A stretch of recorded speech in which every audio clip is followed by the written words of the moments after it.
اللهم صل على محمد وآل محمد.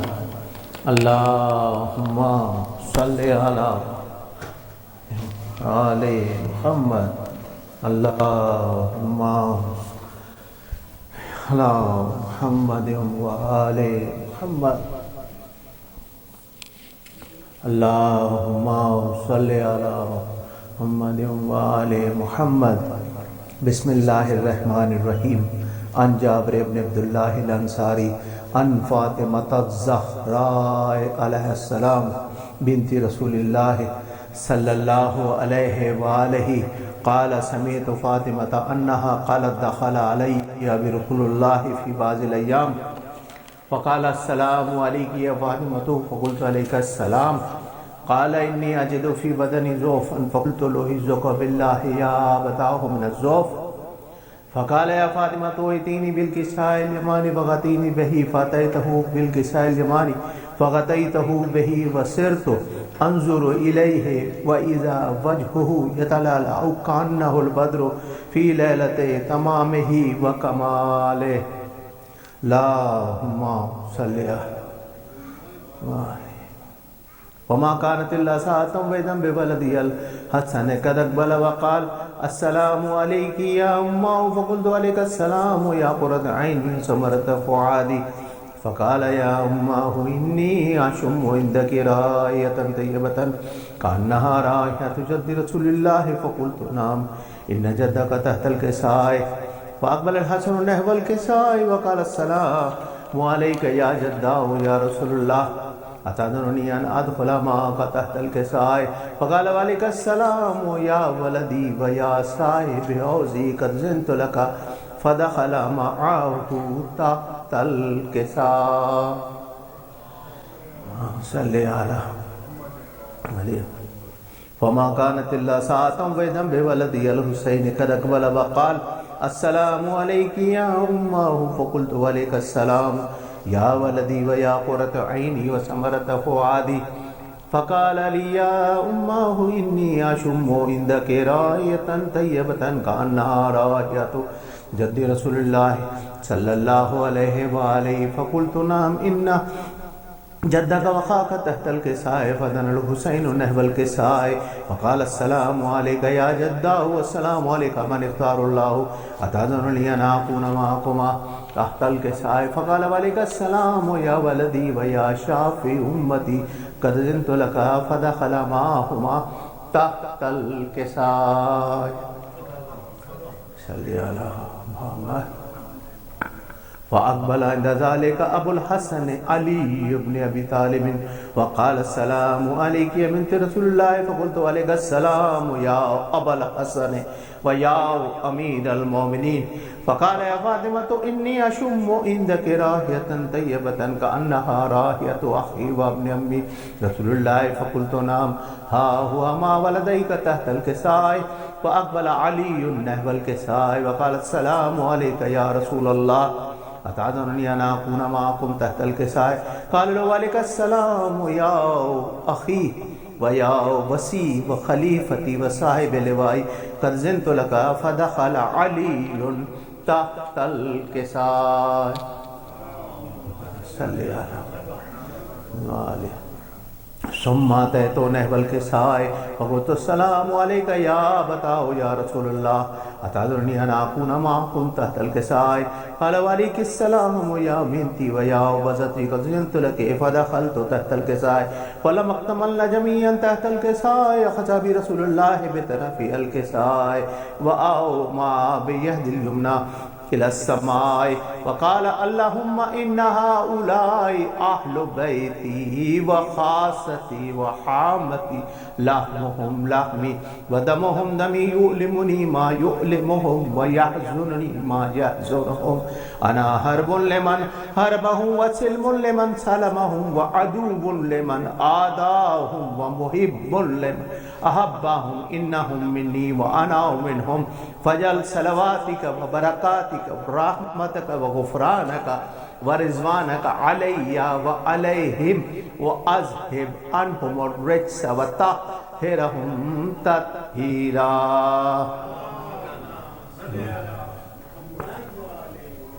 فقال اللہ عز وجل یا ملائکتی و یا سکان السماوات انی ما خلقت سماء مبنیتا ولا ارضا مدیتا ولا قمرا منیرا ولا شمسا مضیعتا ولا فلکا یدور ولا بحرا یجری ولا فلکا یسری الا فی محبت هؤلاء الخمسة الذین هم تحت الكسائے فقال الامین جبرائیل یا رب ومن تحت الكسائے فقال عز وجل لهم اہل بیت النبوہ ومعدن الرسالہ هم فاطمة وعبوها وبعلها وبنوها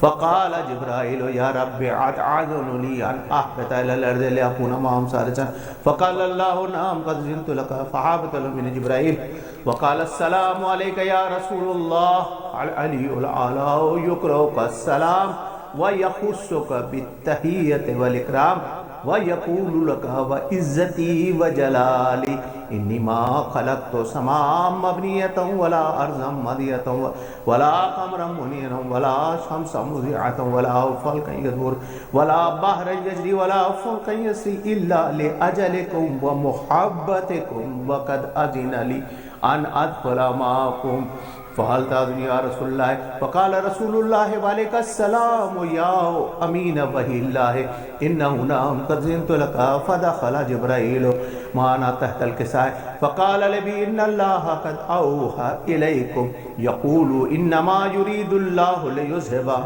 عنكم الرجس أهل البيت ويطهركم تطهيرا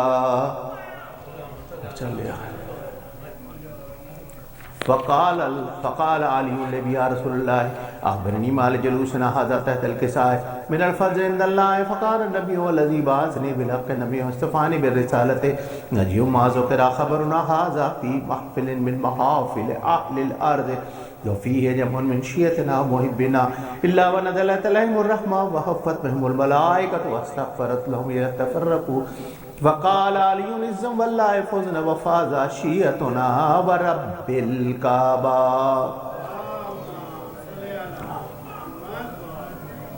فقال النبي ثاني يا علي والذي بعثني بالحق نبي واصطفاني برسالته نجي ما ذكر خبرنا هذا في محفل من محافل أهل الأرض وفيه جمع من شيعتنا محبنا وفيهم محموم إلى فرج الله هما ولا مغموم لك شف الله غما ولا طالب حاجة إلا وقد الله حاجتا فقال علي وإذن والله فوزنا وسعيدنا وكذلك شيعتنا فازوا وسعدوا في الدنيا والآخرة ورب الكعبة اللهم صل على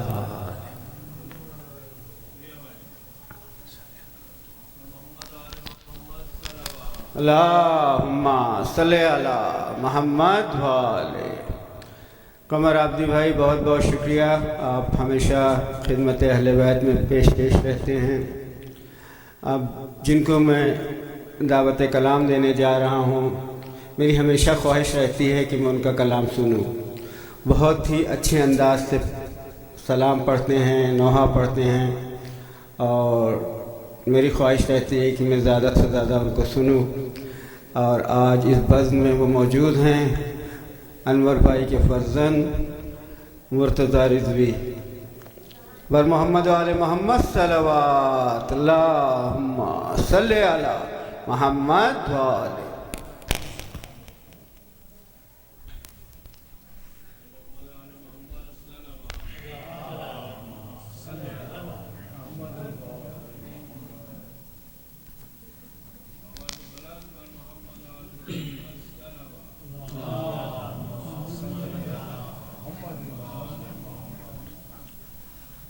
مقطع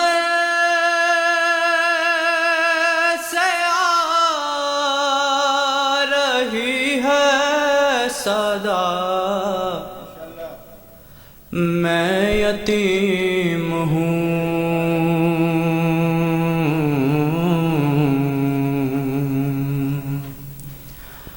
باد حسین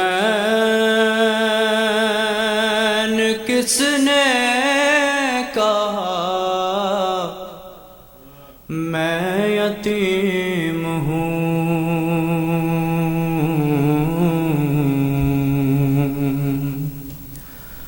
اور بابا کے ساتھ گھومنے پھرنے کی عمر تھی،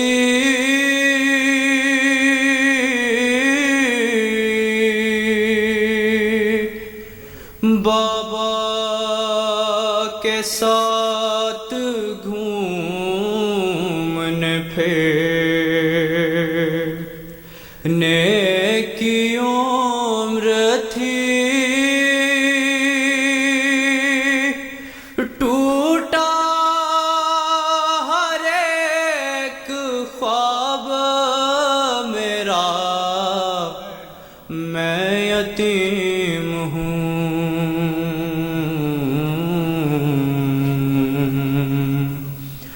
اور رو کر کہا سکینہ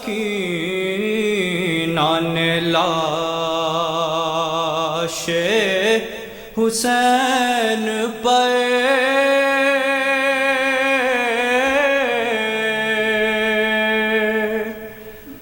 رو کر کہا سکینہ نے لاش حسین پر، اب جا کے یہ یقین ہوا میں یتیم ہوں،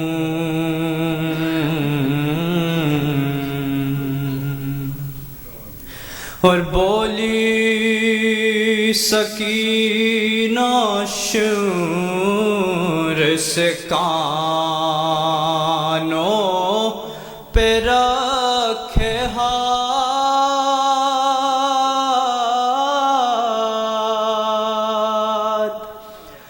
بولی سکینہ شور سے کانوں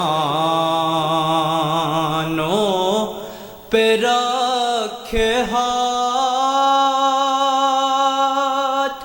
گوہر ناچین بہر خدا میں یتیم ہوں،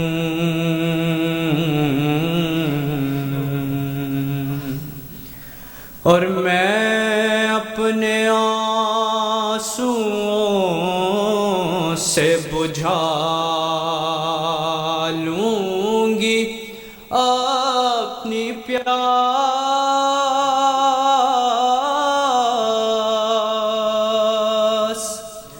میں اپنے آنسوؤں سے بجھا لوں گی اپنی پیاس،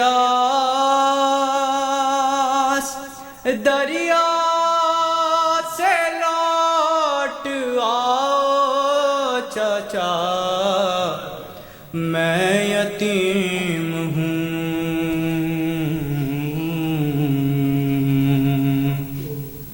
بادر حسین کس نے کہا میں یتیم ہوں، صلوات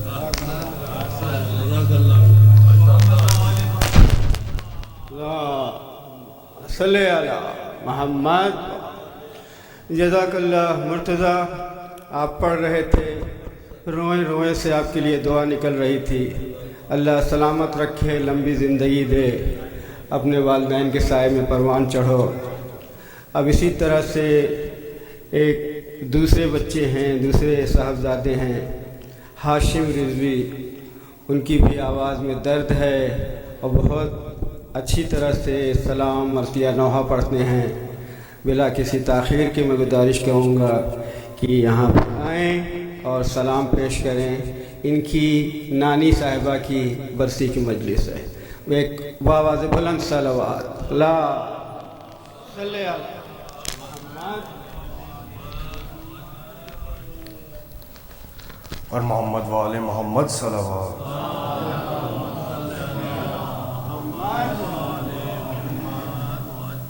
زندان کھل گیا ہے سکینہ وطن چلو، سجاد کہہ کے گر پڑا چھوٹی سی قبر پر. زندان کھل گیا ہے سکینہ وطن چلو، سجاد کہہ کے گر پڑا چھوٹی سی قبر پر. مظلوم ایسے گر پڑا، مظلوم ایسے گر پڑا تربت پہ بہن کی، جیسے حسین تھا گرا اکبر کی لاش پر. ارے دیکھو نہیں رہی میرے ہاتھوں میں اب رسن، جانے لگا ہے قافلہ اب لوٹ کر وطن. ارے لیکن تو بہن شام میں، لیکن تو بہن شام میں قیدی ہی رہ گئی، کھا کر تماچے سو گئی زندہ کی خاک پر. ارے کرتا ہوں یاد رو کے میں منظر وہ درد کا، کانوں کے زخم پر جو تماچا تجھے لگا. ارے بابا کو تو سنا پہ، بابا کو تو سنا پہ صدا دیتی رہ گئی. ارے بابا سنا پہ روتے تھے تب تجھ کو دیکھ کر. ارے اماں کی طرح تجھ کو نہ مل پائی تھی ردا، بابا کی طرح تجھ کو کفن بھی نہ مل سکا. ارے پتھر بھی کھائے شام میں، پتھر بھی کھائے شام میں، تو نے میری طرح ناکے سے گر کے ہو گئی تیری بھی خم کمر. زندان کھل گیا ہے سکینہ وطن چلو، سجاد کہہ کے گر پڑا چھوٹی سی قبر پر.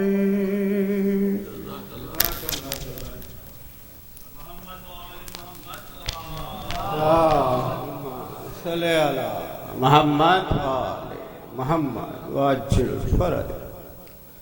حضرات مومنین، ایک عظیم ماں کی برسی کی مجلس ہو رہی ہے اور ان کے سب سے بڑے بیٹے انور بھائی کو میں 30-35 سال کم سے کم سے جانتا ہوں.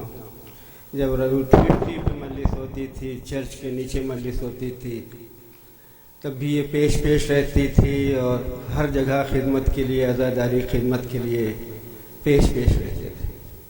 ان کے بھائیوں کو دیکھتا ہوں، منظر، منہاج، وسیع اور حیدر، सब इश्क़ अली में चूर चूर रहते हैं, इतनी खिदमत करते हैं और खुदा दिल से दुआ निकलती है कि ये पूरा का पूरा खानवादा किस तरह से खिदमत अहले बैत अंजाम दे रहा है। तो मुझे एक अपना ही शेर याद आ रहा है, शबाहत उल्फत हैदर अजीम नेमत है, शबाहत उल्फत हैदर अजीम नेमत है, जिसे भी मिलती है माँ की दुआ से मिलती है, जिसे भी मिलती है माँ की दुआ से मिलती है। इनकी माँ की बरसी के दिन मैं इन अल्फाज से याद करना चाहता हूँ कि उन्हीं की तरबियत है, उन्हीं के शीर की तासीर है जो इन लोगों में नज़र आती है। अल्लाह उनकी दर्जात को बुलंद करे, उन्हें जन्नत फिरदौस में जगह दे। चंद अशार पेश खिदमत हैं और आखिर में एक बार नसीहत के सलावत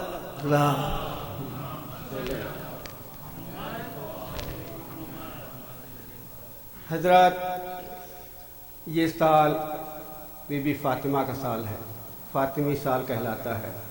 ये इसकी इब्तिदा और इंतहा जनाब सैयदा की वलादत के तारीख़ों से हो रही है और एक कनीज़ फ़ातिमा की बरसी की मजलिस है। उस मुनासिबत से मैं चंद अशार पेश कर रहा हूँ जो बीबी फ़ातिमा के लिए इमाम हुसैन के रोज़े के सामने पेश किया था मैं। सलावत।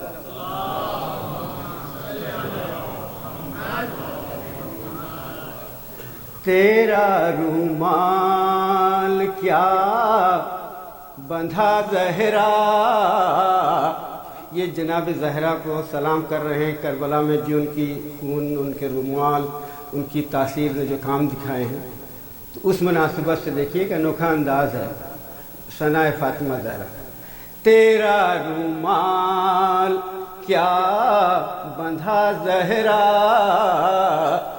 तेरा रूमाल क्या बंधा ज़हरा, हुर तो आज़ाद हो गया ज़हरा, हुर तो आज़ाद हो गया ज़हरा। अब सुबह आशूर क्या मंजर था, ये फ़ातिमा के शीर। सुबह आशूरे करबला ज़हरा, सुबह आशूरे करबला ज़हरा, तेरी कुदरत का आईना ज़हरा, तेरी कुदरत का आईना ज़हरा। मार्फत की निगाहों से ये शेर सुनिएगा। तेरी चौखट से लामकानी तक, तेरी चौखट से लामकानी तक, दो कमानों का फासला ज़हरा, दो कमानों का फासला ज़हरा। मातमी दस्ते के लिए फिर अलमदार के अलम को उठा, फिर अलमदार के अलम को उठा, पहले बाजू पे लिख लिया ज़हरा, पहले बाजू पे लिख लिया ज़हरा। अल्लाह ने कहा था है कि मैं कंज़ मख्फ़ी हूँ, लेकिन जनाब फ़ातिमा की कब्र अभी तक कंज़ मख्फ़ी है। तो शेर सुनिएगा। कंज़ मख्फ़ी का कंज़ मख्फ़ी है, कंज़ मख्फ़ी का कंज़ मख्फ़ी है, कौन ढूंढे तेरा पता ज़हरा, कौन ढूंढे तेरा पता ज़हरा। लैलतुल क़द्र और कौसर का, लैलतुल क़द्र और कौसर का, सीधा सीधा सा तर्जुमा ज़हरा, सीधा सीधा सा ترجمہ زہرا دونوں کے دونوں عرش سے آئے، دونوں کے دونوں عرش سے آئے، حضور تیرے حیدر تیری رضا زہرا، تیرے حیدر تیری رضا زہرا، کربلا ہے تمہاری محفل ہے، کربلا ہے تمہاری محفل ہے، اور شباہت ہے لب کشا زہرا، اور شباہت ہے لب کشا زہرا، صلوات۔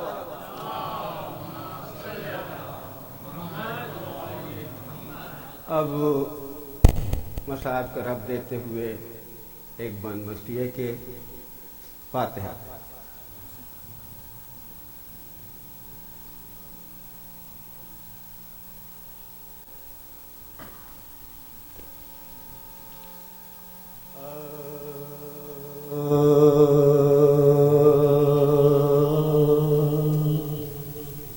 رویا کیا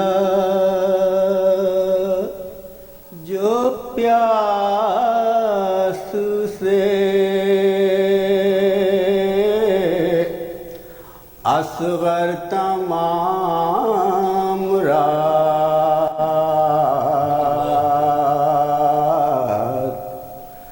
رویا کیا جو پیاس سے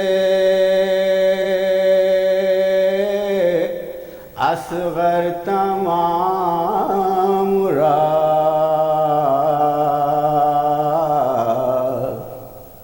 تھا خیمہ حسین میں محشر تمام رات، تھا خیمہ حسین میں محشر تمام رات، پیاسوں کے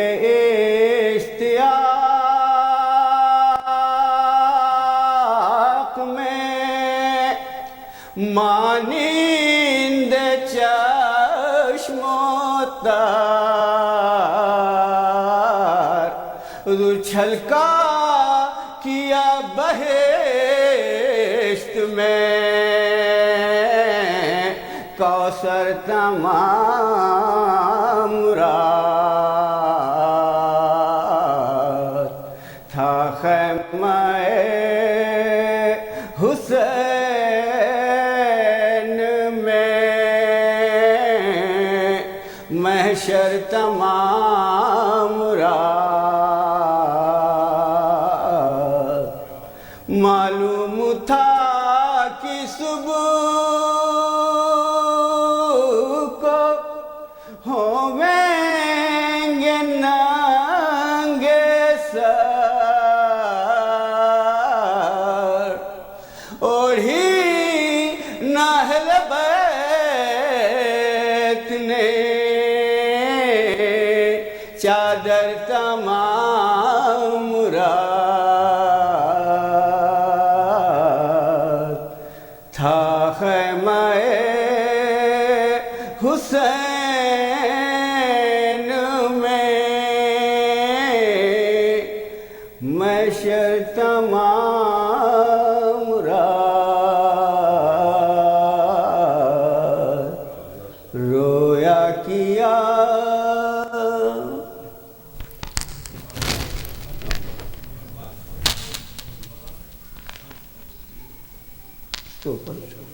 اور محمد و محمد صلوات اللہم صلی علی محمد و آل محمد وعجل fridge. Brothers and sisters, scholar for tonight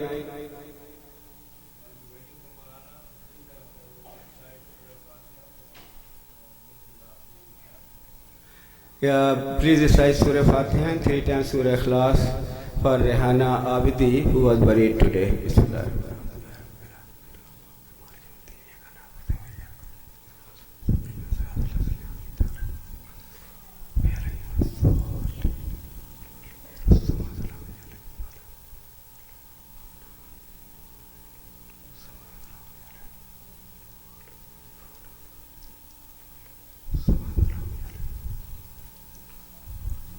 Allahumma salli ala Muhammad wa ali Muhammad wa ajil faraj. Brothers and sisters, this week, every day, there is a program at Idara. Tomorrow night, we will be commemorating the Shahadat of 7th Imam, Imam Musa Kazim alayhi salam. Allahumma salli ala Muhammad wa ali. And Maulana Rizwani will address the majlis. Tuesday night, there will be ladies' majlis at 6:30 for Imam, and Tabut will be carried out. And after that, 8 p.m., there will be majlis for Rehana Abdi Soem, and that majlis will be addressed by Maulana Dr. Sakhawat Hussain Sandralwi at 8 p.m. And after the majlis, Raza Abbas Zaidi, who is come from Karachi, Pakistan, he will recite Nohaz, inshallah. Wednesday night, there is a Shab-e Miraj night. There will be Amal at Idara and short session, so please come to that program. Thursday night, there will be Dua Kamal, and after that, Safar-e Imam Hussain alayhi salam majlis, and that Friday, you'll have Salatul Jummah. Without any further ado, let me request Sheikh Jalil to take the member and welcome him with a loud salawat. Allahumma salli ala Muhammad wa ali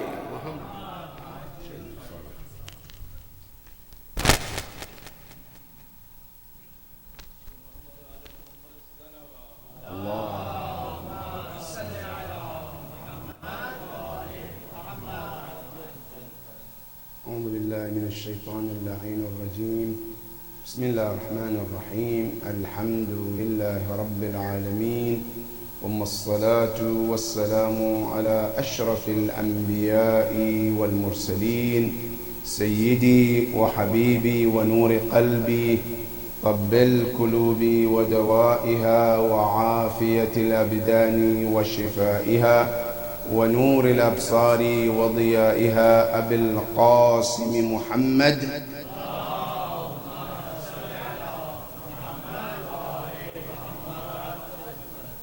وعلى أهل بيته الطيبين الطاهرين المعصومين الهاديين المهديين المظلومين الذين أذهب الله عنهم الرجس وطهرهم تطهيرا.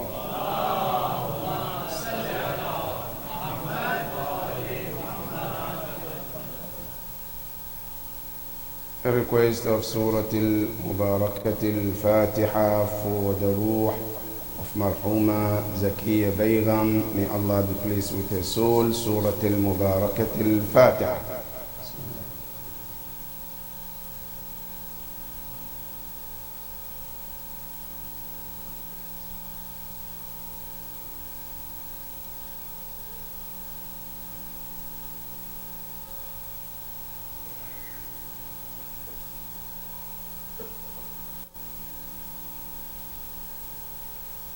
Also, the request of Surah Al-Fatiha for your Marhumin and Marhumat. May Allah be pleased with all of them. Surah Al-Fatiha.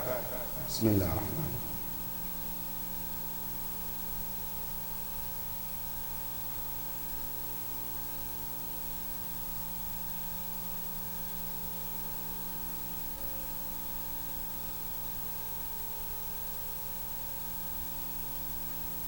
صلوا على محمد وآل محمد.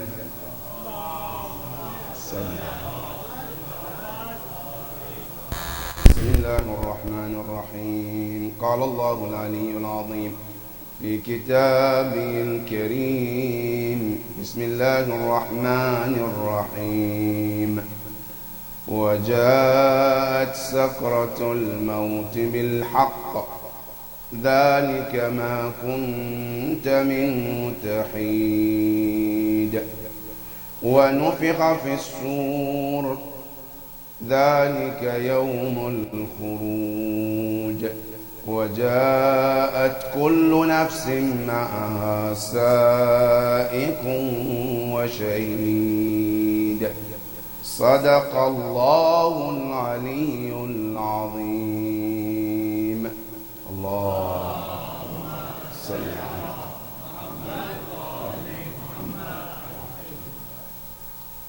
Tonight our topic is about the stages we go after death.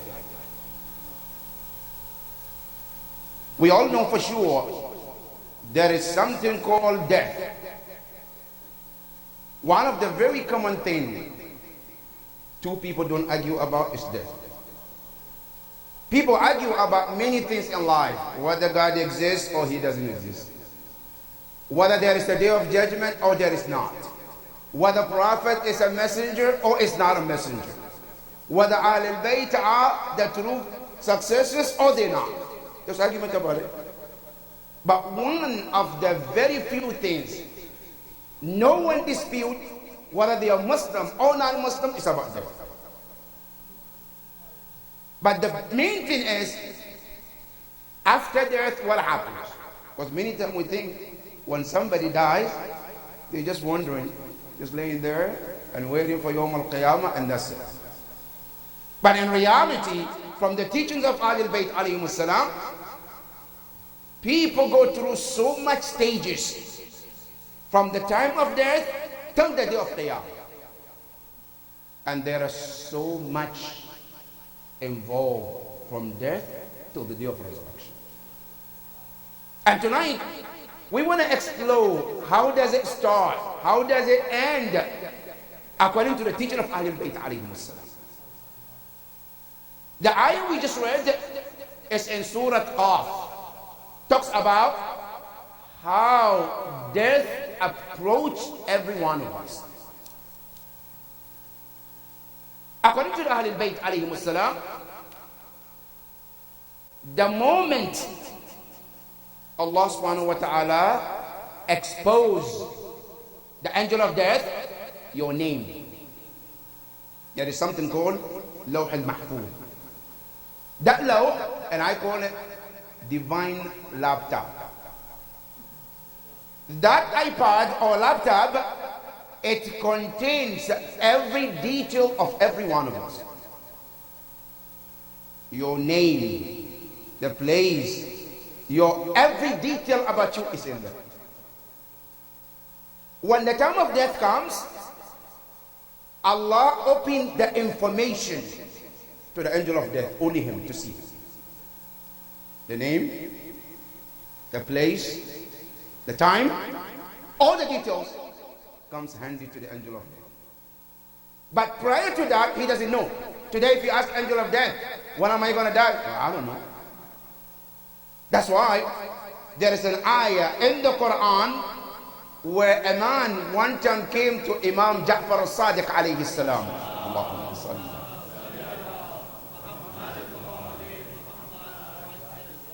And he said to Imam, I saw a dream. He said, what did you see? He said, I saw Malak al-Maut. So then what happened? He said, I saw Malak al-Maut, and I asked him in the dream, Ya Malak al-Maut, how many days do I have to live? How many days left for me? Then the Malak al-Maut did this. Showed him this, fingers, and he disappeared. Before he disappeared, he told, no, wait. Is that 5 years? Is that 4 months? Is that 5 weeks? 5 days? 5 hours? Then he disappeared. Why are you asking me all of these details? You asked me, I gave you 5. That's it. But he went to Imam Ja'far al-Sadiq. Ya ibn Rasulillah, I saw the angel. I asked him, how long do I have to live? He pointed 5 fingers. What does it mean? With a smile on the face of Imam Ja'far al-Sadiq alayhi salam. Sallallahu. He said to him, look, the question you ask the angel of death, he is telling you that this question you ask him is one of the 5 things he doesn't have the answer for. That finger that he showed is 5 things. Only Allah knows, and he doesn't have the answer. Then the man asked, what are the 5 things? He said, number 1, in the Quran, Allah says, Inna Allah indahu ilmus sa'ah. Allah is the only one who knows when the day of Qiyamah is going to happen. Nobody has that information. Even Rasulullah doesn't have the information. Only Allah. That's number 1. Number 2, it said, وَيَعْلَمُ مَا فِي الْأَرْحَامِ. Only Allah knows what in the womb of a woman is. When a woman becomes pregnant, now today, alhamdulillah, there's technology, they can tell it's a boy or girl. That's far they can go. Now you ask the doctor, is he going to be a good boy or bad boy? Say, I don't know that. If you ask him, is he going to be obedient to Allah? All this, I don't know all of that. Is he going to be rich or poor? He said, I don't know all of that. I know only a boy or girl, that's it. Right? But who has all the details about that child? It's Allah subhanahu wa ta'ala. Imam said that's the second thing. Number 3, it said, وَيُنَزِّلُ الْغَيْبِ. He, Allah, is the only one who knows the amount and the quantity of rain that comes down. Now, nobody can tell you how many drops of rain came last night or how many rain is going to fall. They don't know that. Only Allah knows all those details. That's number 3. Number 4, it said, وَمَا تَدْرِي نَفْسٌ مَاذَا تَكْسِبُ غَدًا. No soul knows what tomorrow is waiting for him or her.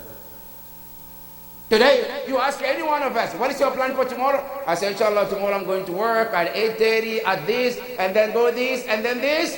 But guess what? Tomorrow morning you wake up and you have a running stomach and all of that is vanished. But I have the plan, right? But Allah subhanahu wa ta'ala knows what is going to happen and what is not going to happen. That's number 4. Number 5, it says, وَمَا تَدْرِي نَفْسٌ بِأَيِّ أَرْضٍ تَمُوتُ.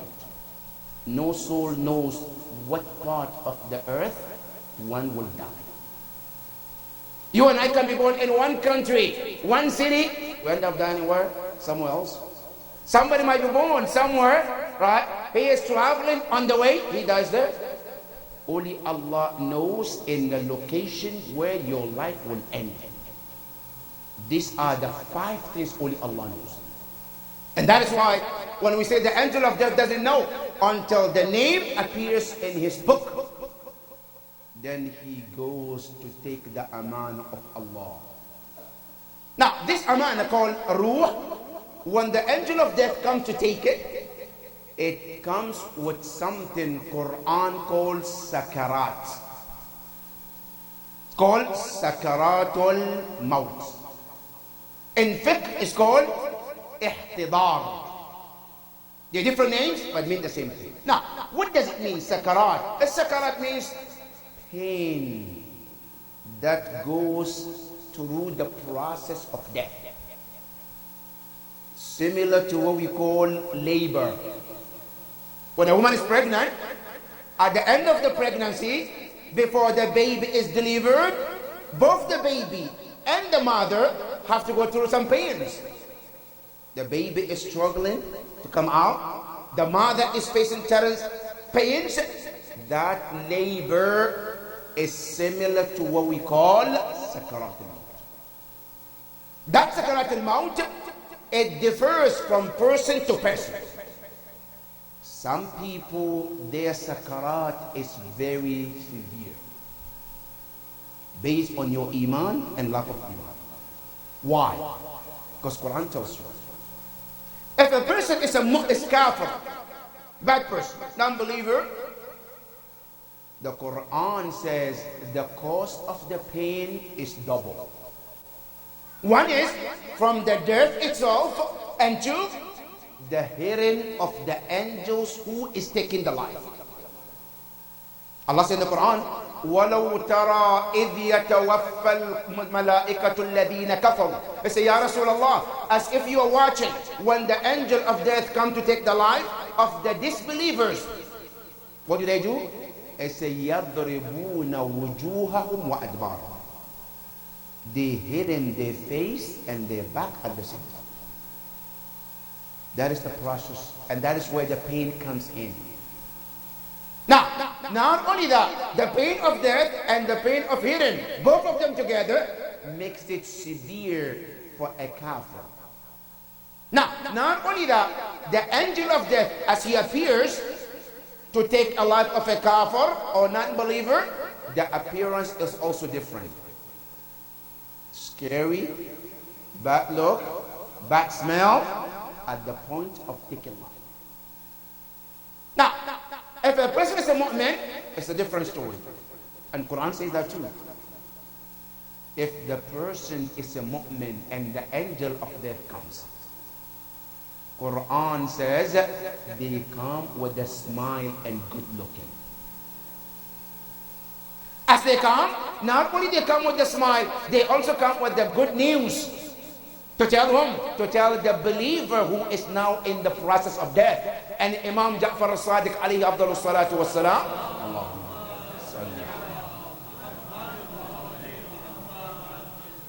he said when the angel of death comes, at that time, the most difficult time for everyone. And when I say everyone, I mean the dying person and the family of the dying person.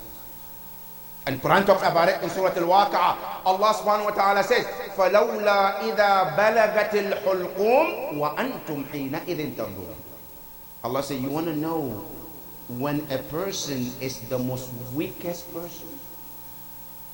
The weakest person is the person who is at the time of death. Why? Because at that time, the dying person realized how weak he is. And not only that, the family also realize how weak they are. Because you see your loved one is dying and you know there is nothing you can do. It's completely out of your control. As you watch him or you watch her processing from this world to that world, and you are in pain, he is in pain or she is in pain, and there's nothing you can do. That moment is what we call Sakarat al-Maut. But that moment is very important for the follower of Ahlul Bayt. A Shia of Ahlul Bayt is very important. Why? Because at that time of Sakarat, Imam Amir al-Mu'mineen salawatullahi wa salamuhu alayhi sallallahu. That is the time he comes. He shows himself at the time of Sakarat. And if somebody asks you, what is the benefit of loving Ahlul Bayt? This is one of them. If you ever want to know, what do we get when we love Ahlul Bayt alayhi salam? Az-Zahra salamullahi alayha, the daughter of Rasulullah sallallahu alayhi wa sallam. She said to you and I, Hubbuna Ahlul Bayt, the love of us, Ahlul Bayt, yanfa'u fi mi'ati mawaqif. It's beneficial in 100 places. That if a person carry the love of Ahlul Bayt, it benefits them in 100 places. And he says, Aysaruha, the least of all is at the time of death. When you need the help the most, that is when our help comes. How does it come? It comes that Imam Ali alayhi salam comes at that point, and he says in one of the narration, he says, Ya ahla hamdan man yamut minkum min muslimin aw kafirin yaranikum. Imam Ali said, no person dies, whether it's a mu'min or kafir, unless he sees me before he dies.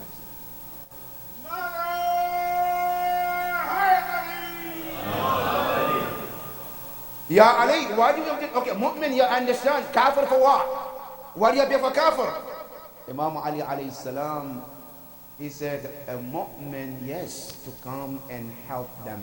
Now let me tell you this, brothers and sisters, and take this as a take-home message. You live in America, right? And everybody have insurance, right? You have life insurance, you have car insurance, you have home insurance. love of Ahlul Bayt is your insurance for your transition to Barzakh. If you want security for your transition, that love of Ahlul Bayt is your security that you have with Ahlul Bayt. Imam Ali shows for a mu'min.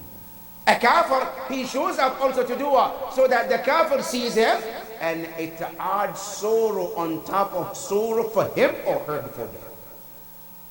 But Imam Ali said for a mu'min when he comes, then he tells the mu'min, look at your place in Jannah. And then the angel will open the place in Jannah, and the dying person glues that eyes to that Jannah. What's that Jannah? As the Rasulullah described, he said that Jannah that Allah promised you, he said, فِيهَا مَا لَا عَيْنٌ رَأَتْ. In that heaven, there are things no eyes ever seen before. وَلَا أُذُنٌ سَمِعَتْ. No your ear ever heard about it. وَلَا خَطَرَ عَلَى قَلْبِ بَشَرٍ. No any human ever imagined what the heaven is all about. So when the person sees it, his eye glued to it. Then the Imam will tell the angel, take care of it. Slowly and slowly and slowly until the person departs from this world. Now, what do we call maut? When we say death, what does it mean? When Allah created a human being, every one of us is about 4 different things in your body that Allah created and put it together, and it's called human being.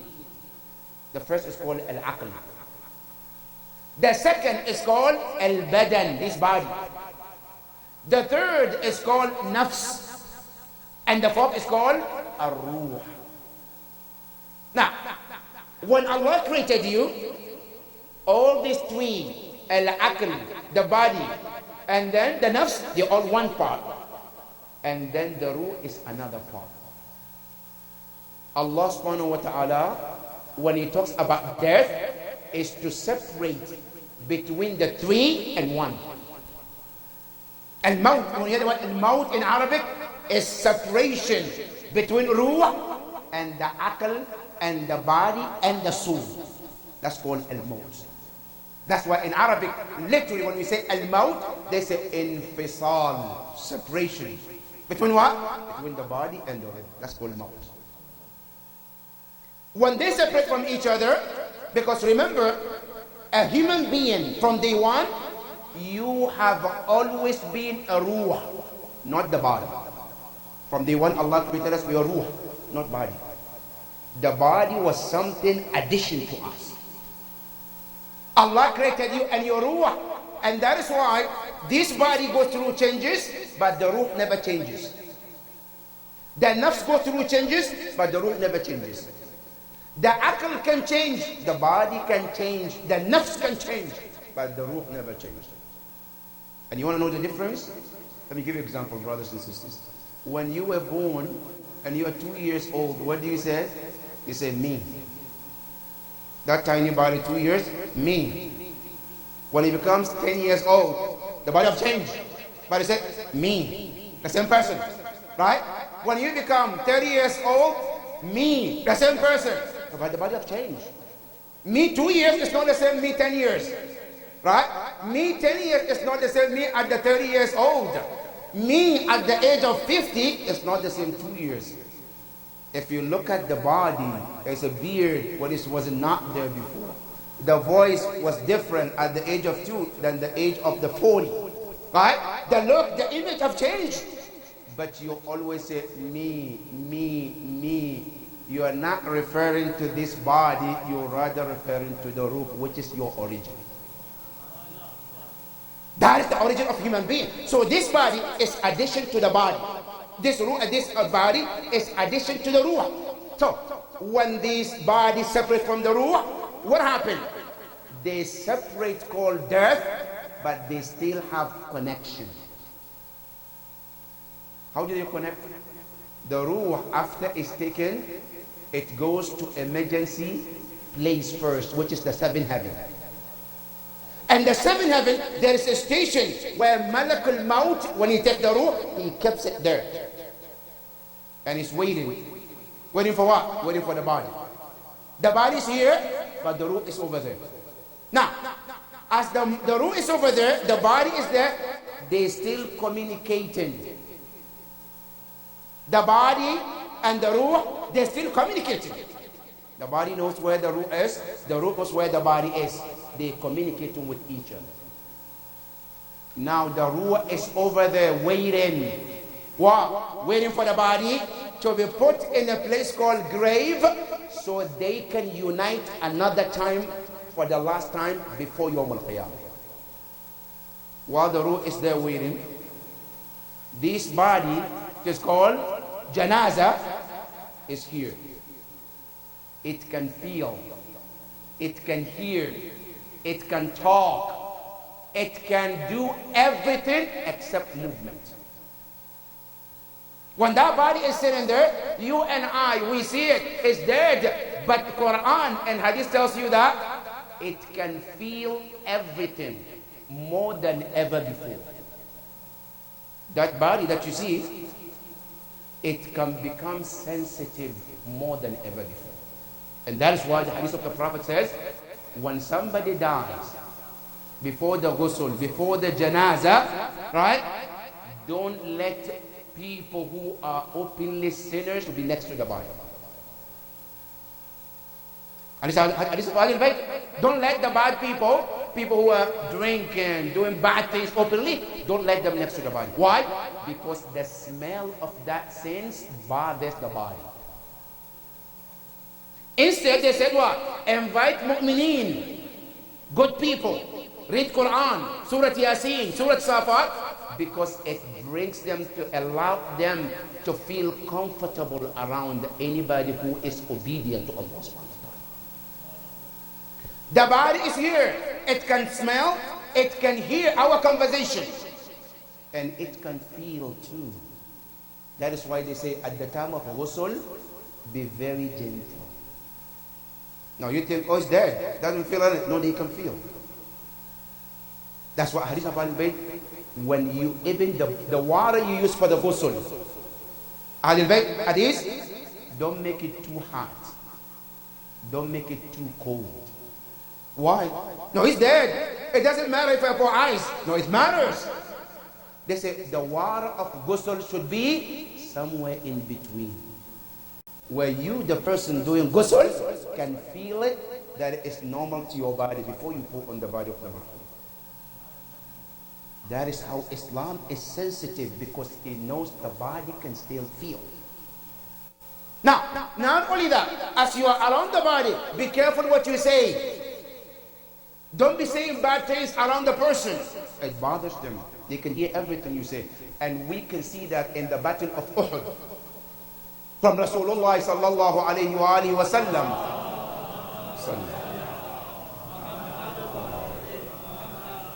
After the battle, the Prophet came at the battle of Badr. The Prophet came after those leaders of Mushrikeen were killed. The Prophet came to them and started calling them one by one. Ya Fulan, Ya Fulan. He was calling them. He says, لَقَدْ وَجَدْنَا مَا وَعَدَنَا رَبُّنَا حَقًّا.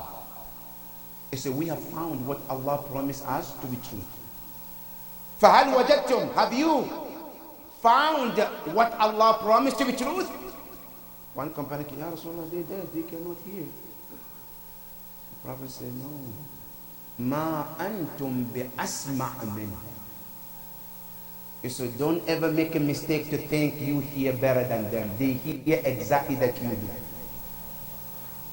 Another proof that they can hear is Imam Amir al-Mu'mineen salawatullahi wa salamu alayhi.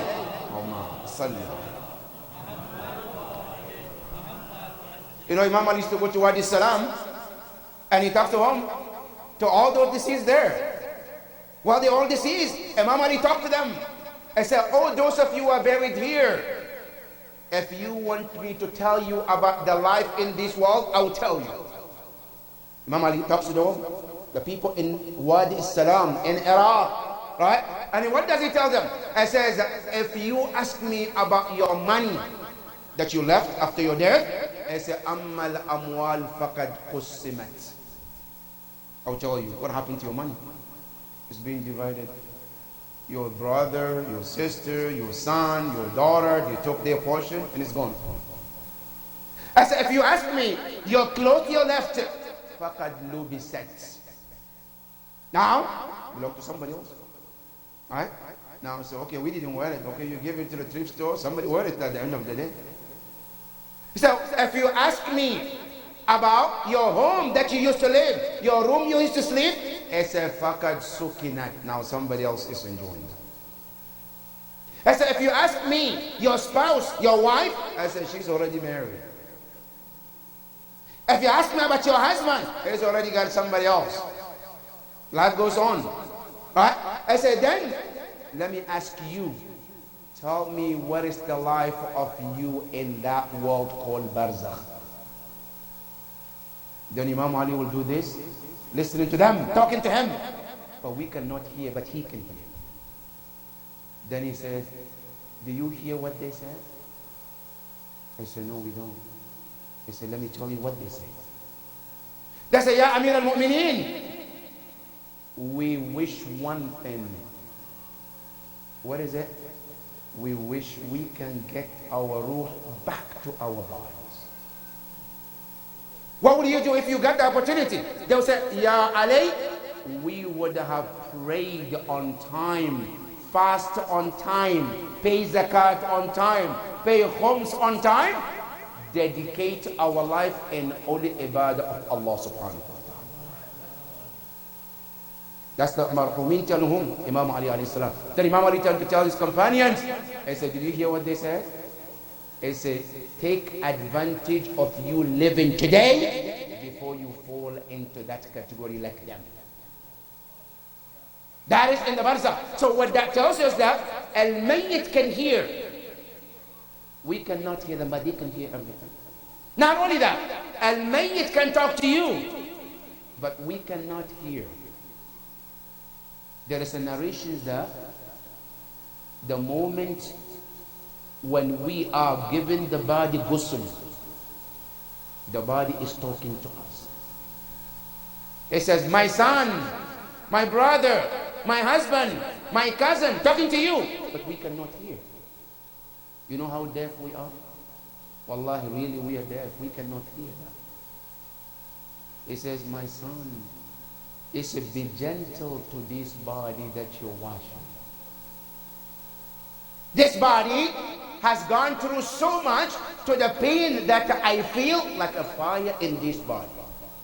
And that is why Ahlul Bayt told us, be gentle when you wash the body, because it can feel like that. When you finish washing the body,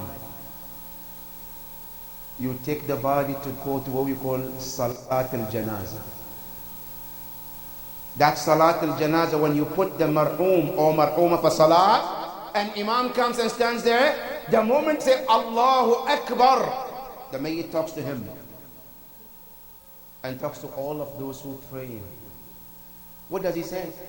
When you say Allahu Akbar, then he says to you, he says, Kabbarta kabiran la yuqas. When you say Allahu Akbar, he says, yes indeed, you have glorified a great one who can never be compared with anybody. But then he says, you don't know how great Allah is until you stand where I'm standing now.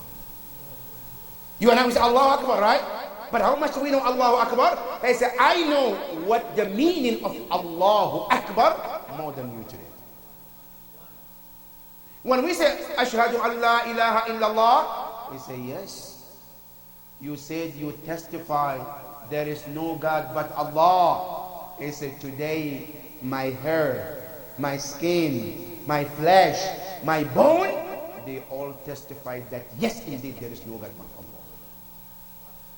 He's talking during the time of Salat. When he said, Ashhadu anna Muhammadan Rasulullah, the body also testifies. It says, yes, indeed. Every piece of me testifies that yes, indeed, Muhammad is the messenger of Allah. That is how you go through one after the other. The body is talking. Now, the moment we take the body, now we head into where? To the janazah, to the cemetery. As we leave the house, heading to cemetery, that is when the body started to talk to the children, the family, the loved ones, but we cannot hear.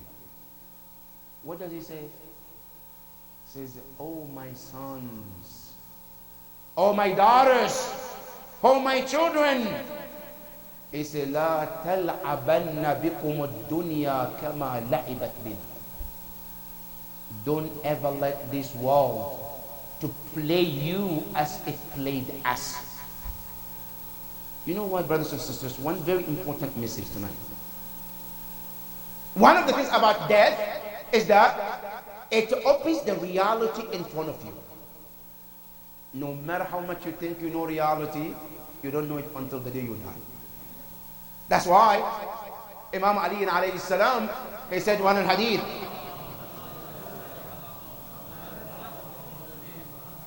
Imam Ali said, Mutu qabla an tamutu. Die before you die. What does it mean? It means get to know the reality before the real reality gets to you. What does it mean? When a person died, he realized certain things. Number one, that what I was taking as very important priority is no longer important. That is when the reality kicked in. I used to take money is the most important thing. Then you realize, no, salat is more important. I used to take certain things very easy and I don't take important. Now you realize, no, those things that I never took important is the important. 2 rakah prayer that I perform, qurbatan ila Allah, 5 minutes, 3 minutes, oh, it's not important. It's nafila. At the time of death, you realize how important that 2 rakah can make difference in your barzakh. That's why Yawm al-Qiyamah is called Yawm al-Nadama, the day of what? Regret. So at that time, a person feels that, oh, now I now know what the reality is. So what should I do? Let me remind my children. Oh, my children, don't let this dunya mislead you the way it did to us. I said, my children, I said, let me tell you, I left this dunya with everything. I left everything. But I am about to be asked about everything. Now see how you left everything behind, but you have to answer about everything you left behind. Ya Allah, I don't have it anymore. Yes, but you still have to talk about it. That is what the death is about. Now when we get to the maqbara, to the grave, one of the hikmah of Ahlul Bayt, why do we stop 3 times? We put the marhum or marhuma 1 time, and then 2nd time is so that the person prepares themselves for the new world. It's the way that you and I, when you travel and you're going through immigration, what do? You need a moment to get your passport, your pen, to fill the form, so that you get ready. By the time you stand in front of the immigration, every paper is set and you can just hand in. Isn't that the case? That 3 stop is to give the time for the mayyit to prepare and gather themselves for the questioning that is waiting for them in the grave.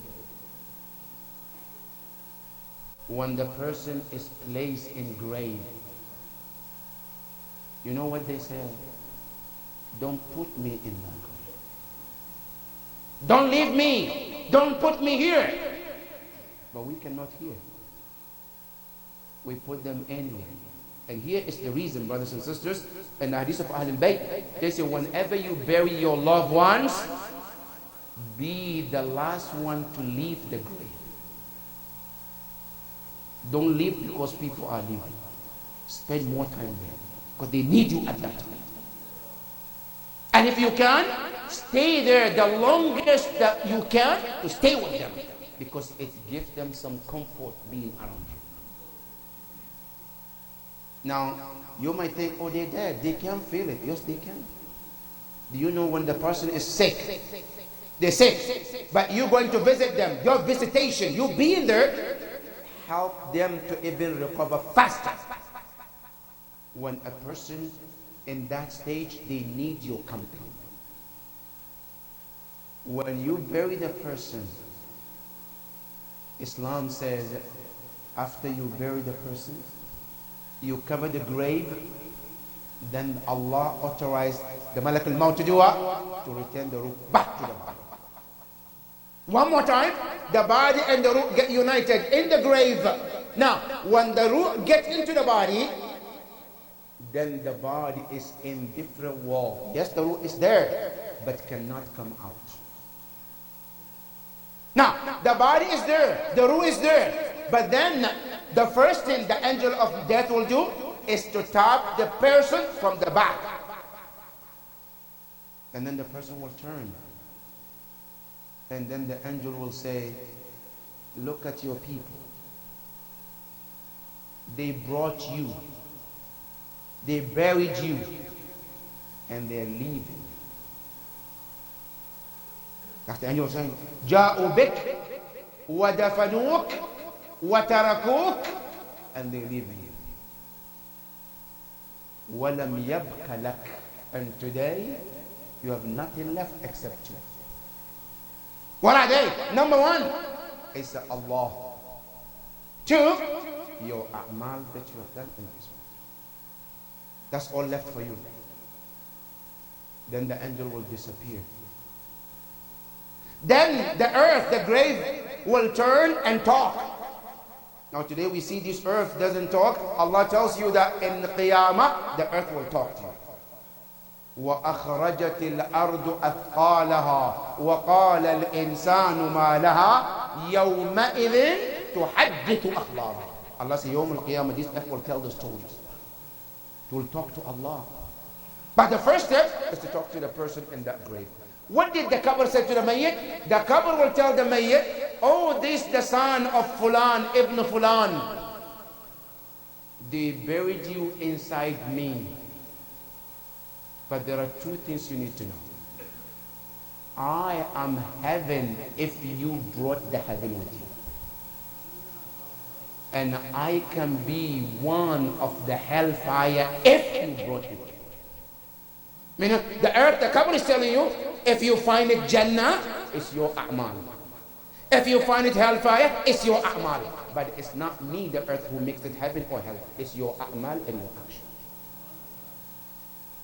Right after that, then the two angels come.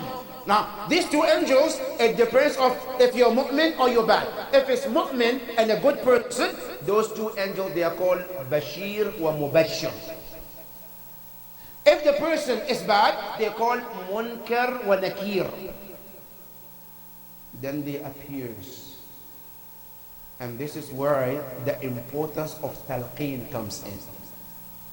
You know, according to the narrations, at the time of death, the sakarat is so severe to the point, sometimes person can forget everything. Everything can forget it. Talqeen reminds you about the core of your belief. And that is why we are taught to remind the mayyit, إذا أتاك الملكان المقربان رسولين من عند الله تبارك وتعالى وسألاك, and they ask you, من ربك فقل الله رب, من نبيك محمد نبي, ما دينك الإسلام دين, ما كتابك القرآن كتاب, من إمامك. We remind you all these stages so that it helps you to answer the questions when the angel comes. And when that angel comes, he will ask you for sure, Man Rabbuk. Now, don't think that, no, I can practice here, inshallah, every day 5 times. Allahu Rabbi, Muhammad Nabi, Al-Islam Dini, Al-Quran Kitabi, and then I get to the angel, inshallah, it's going to be easy. No, it doesn't work like that. It's all based on your iman and your aqeedah. If the iman is very strong, all the answers comes easy. And one of the very important thing about the barzakh and that grave is the importance of your love for Ahlul Bayt alayhi salam.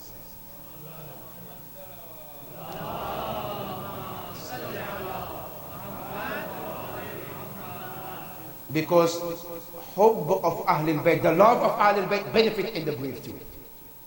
It is mentioned that when a person is buried, after the questions, then there will be 5 light, 5 nur in the grave. 1 nur on the right side of the grave, 1 nur on the left, 1 nur by the head, 1 nur by the feet, and 1 nur on top of the grave. But the one on the top is the strongest and the biggest of all the 4. Then the question comes from the one on the right, by the head, asking the one on the right. I said, who are you? This nur on the right, who are you? Then that nur will answer, Ana salatu allati sallaha. I'm the namaz that you prayed in this world. Salat is very important. Your namaz is your nur in your grave. That's the first thing that answers, I am the nur on your right. Then the one on the head and the right, they both together ask the one by the feet. I said, who are you? Then he says, Ana siyamu allati sama. I'm the Ramadan that you do. Then the 3 of them, they ask the one on the left, okay, then who are you? Then he says, I am the zakat and khums that you paid. Then all of them, they ask the one on the right, then who are you? Then he says, I'm the hajj and ziyarah that you performed. Then all the 4 together will say, okay, but who are you? The greatest and the strongest of all of us. من أنت؟ أكثرنا نورا وأكبرنا. Then the light will say, أنا ولاية علي أمير المؤمنين.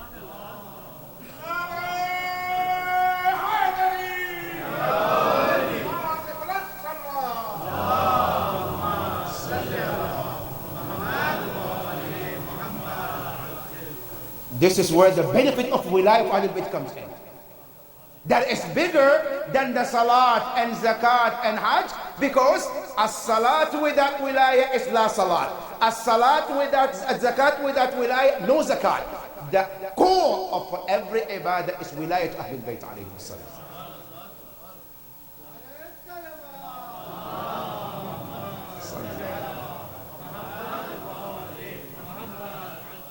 And from that point, when those questions and nur is done, then the ruh and the body stay together up to 40 days. 40 days later, then the ruh takes the image and the shape and the features of the body, the look, the size, the length, everything takes out the body. Then he says, Khuda Hafiz. They leave the body. What happened to the body? The body becomes decomposed. But then the ruh goes to a place called Wadi Salam. Wadi Salam is the location where all the ruh of mu'mineen, they all gather there. Now, when they go there in Wadi Salam, in Barzakh, there are manazil, marad, there are different levels of heaven. They stay there. Now, what do they do? Do they eat? Do they drink? What do they do? Now, some people tell, no, they're just going to sleep, cross their finger, waiting for Qiyamah. No, brothers. In Barzakh, it's another world, another life, where a ruh can visit another ruh in Barzakh. The way we visit one another to see how we do it, in Barzakh, there's visitation too. In Barzakh, there is gatherings too. In Barzakh, people can see one another and you can recognize, this is my brother, this is my son, this is my wife, this is my sister, this is my neighbor. You can all see one another in Barzakh. And Allah said in Surah Al-Imran, for those shuhada, وَلَا تَحْسَبَنَّ الَّذِينَ قُتِلُوا فِي سَبِيلِ اللَّهِ أَمْوَاتًا بَلْ أَحْيَاءٌ عِنْدَ رَبِّهِمْ يُرْزَقُونَ. they receive the rizq from Allah continuously. Not only that, farihin, they're happy. In alam al-barzakh, there's happiness. This is if the ruh is a mu'min. Now, what happens if the person is not a mu'min? Do they go to the same place? No, they don't. They go to different place. And it's called Wadi al-Barhut. Wadi al-Barhut is a place where the disbelievers also go. Now, in Wadi al-Barhut also is another form of punishment of Allah. If the person is kafir, Al-Quran tells you they get punished twice a day. النار يعرضون عليها غدوا وعشيا, in the morning and in the evening. They get punished twice a day. Now, as they are in that part of the world, they get punished for whatever they have done, and they are praying not the Qiyamah to happen. Because when they see Qiyamah, they know the worst is coming. A mu'min who is in that barzakh, in Jannat al-Barzakh, is praying, Allah, when the day of judgment will happen. Ya Allah, quick, quick, quick, quick. Because he knows the best is waiting for them Yawm al-Qiyamah. That mu'min who is there, as a family member, can I do something to change the barzakh of my mom, my father, my brother, my son? Yes. Can I change the barzakh of a person who happened to be in the punishment? Yes, you can. Can I reduce the punishment of someone in barzakh? Yes, you can. But before that, what is the best thing you can do for your marhum? What is it? The best thing I can do for marhum, better than anything else. What is the first thing? The first thing, my dear brothers and sisters, is to see if your marhum has any haqqullah or haqqul ibad. Forget about namaz. Forget about salat. Haqqullah comes first. Better than anything else. If a person owes somebody $1, it's the worst for the person in West. Now, if I have a choice to pay the $1 and pray 2 rakah prayer, which one is best? To pay the $1 is much more better for him than to pray 2 rakah prayer. That haqqul ibad is the worst. That's why many scholars suggested that if you have a marhum before he or she, before the burial, make announcement. If he owes anybody, please come, we will pay. If the person owes someone, that's the first thing we need to pay. Whether it's zakat, whether it's homes, whether it's nadar, it's the first priority to take care of. Haqqullah first. Now, after that, haqqul nas. Right? Now, one of the haqqul nas, he owns credit card of some company, needs to pay that. He took $1 from someone and forgot to pay before that, pay that. That is the more important thing. This is called huquq al-ibad or huquq Allah. That's what comes first. Now, after that, he doesn't have any huquq to pay. He has done everything, everything is set. Now, I want to lift him in barzakh, his level, to go higher. All right? As a mother, what can I do? One of the best things next in line is to do sadaqah on their behalf. Sadaqah on behalf of your marhum is a great thing to do. And brothers, don't ever underestimate the power of whatever you give. If it's sadaqah, don't underestimate if it's 50 cents. Now let me give you an example. You know, if you have a pound sterling, right? 1 pound sterling, how much is it worth in UK? Not worth anything, right? But if you take that 1 pound sterling into Pakistan or Afghanistan money, how much do you get? A lot, right? Now it's the same money, but if you convert to somewhere, it means a lot. Now $1 in America, in this world, might not worth a lot, but in barzakh, it worth a lot for your marhum. And the Prophet says, "Irhamu mawtakum bis sadaqah." Have a mercy upon your marhumin by giving sadaqah. That's the next thing in life. Now, I can give sadaqah. Now, I can do anything else? Yes, you can. 2 rakah prayer in the name of my mom. 2 rakah prayer in the name of a father. Ziyarah I want to read on my behalf and behalf of my father. The tawab gets to them too. And you know, in the hadith, anytime you do something good for your parents, they said Allah sent a glass of gold, the angel, and put the good deeds in it to take it to your family and said, this your son have sent this a'mal to. And the way that you and I, if you're sitting home, right, and then somebody knocks your door, mail, say, huh? You open the door, I say, there's a mail for you. And then you open, and there is, mashallah, check of $1 million. How do you feel? Huh? That's how marhum feels in barzakh. Where they sit it, and all of a sudden, the angel comes and says, look, your son sent you something. It puts a smile and happiness in their barzakh. Especially coming from your child. Not only that, the narration says every Thursday night, your marhumeen, they all come to your houses. They come to our houses. And they ask you as a son, as a daughter, begging for you to do something. And that is what Hadith of Ahlul Bayt remind us every Thursday night, do something for your mother. Do something. No, I don't have money. I can't give sadaqah. At least remember them with Surah Al-Fatiha. At least I can remember Fatiha. At least Surah Al-Ikhlas. Something. That little thing that you might not feel it with something, for your marhumeen in barzakh, it means a lot. There's a book called Manazil al-Akhirah, which is written by Ayatollah Abbas al-Qummi, the author of Mafatih al-Jinan. He wrote the same book, Manazil al-Akhirah. When you get a chance, read it. It's in English and Arabic too, and Farsi as well, and see the stories he mentioned in that book as good deeds, how it changed the life of many in barzakh.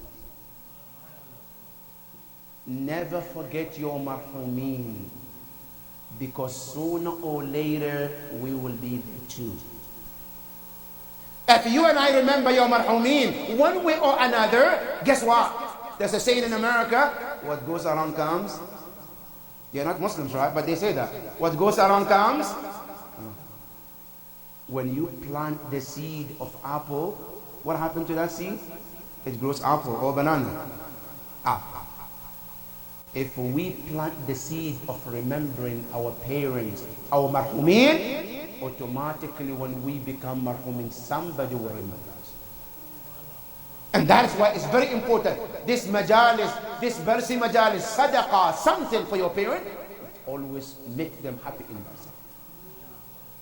And that is why you see Imam Hussein alayhi salam, before he left Medina, what did he do? What is it, Musafar of Imam Hussein? Before he left Jenny, did he just walk away? Or he went to the grave of his mother Zahra? Which one did he do? Imam Hussein, before he left Medina, he went to the grave of Rasulullah. He prayed before he left, to remind us that don't ever forget your parents. Because remember them today, as you are the son, you are the daughter, before the day comes your children remembers you too. And Imam al-Hussein alayhi salam, he told Zainab salamullah alayha on the day of Ashura, he said, Ya Zainab, and he's the Imam, and he said, Ya Zainab, idhkurini fi salatillah. So after my martyrdom, remember me. Where? In your salat, namaz al-shab. Say, remember me, make dua for me. This is Imam, right? But what would he ask? It's reminding us to remember one another.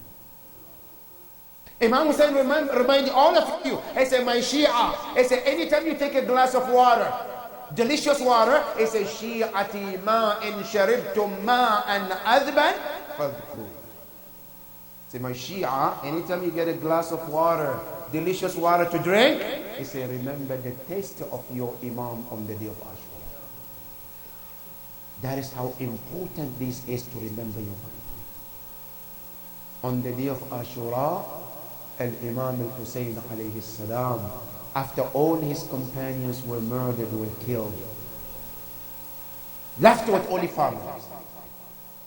And children in the tent were crying, Al-Atash, Al-Atash. Imam Hussein was listening. But Abu al-Fadl Abbas come to him. My brother, I hear the children are crying Al-Atash. Can I do something for them? Then Imam Hussein said to him, Ya Abu al-Fadl, you are my backbone. I don't want anything to happen to you. That my soldiers will not have the strength as they have now with you. Abu al-Fadl Abbas will go back and stand exactly where Imam Hussein asked him to stand. Until the matter changed when Sukayna comes to him. And she said to him, Ya Abu al-Fadl, Ya Amma, Al-Atash, Al-Atash. And Sakina, as if she was telling him, he said, look at my lips. Look, look, look. Days I haven't tasted the water. Ya Abu al-Fadl, can you get me water? That was the game changer for Abu al-Fadl al-Abbas. He then went to Imam Hussein and said, Ya Aba Abdullah, Sukayna is asking for water. Can you please allow me to go get the water for the children? No, Imam Hussein cannot say no for Abu al-Fadl if Sakina is the one asking for. I said, I permitted you, go get water for the children. Abu al-Fadl al-Abbas took his way. As thirsty as he was, he got to the Nahr al-Furat. He was thirsty, he took the water to drink. He remembered the taste of Abu Abdullah Hussein. He dropped the water. He filled the water, and on his way to get the water to the Sakina, what happened? The enemies of Ahlul Bayt alayhim salam, they surrounded Abu al-Fadl al-Abbas.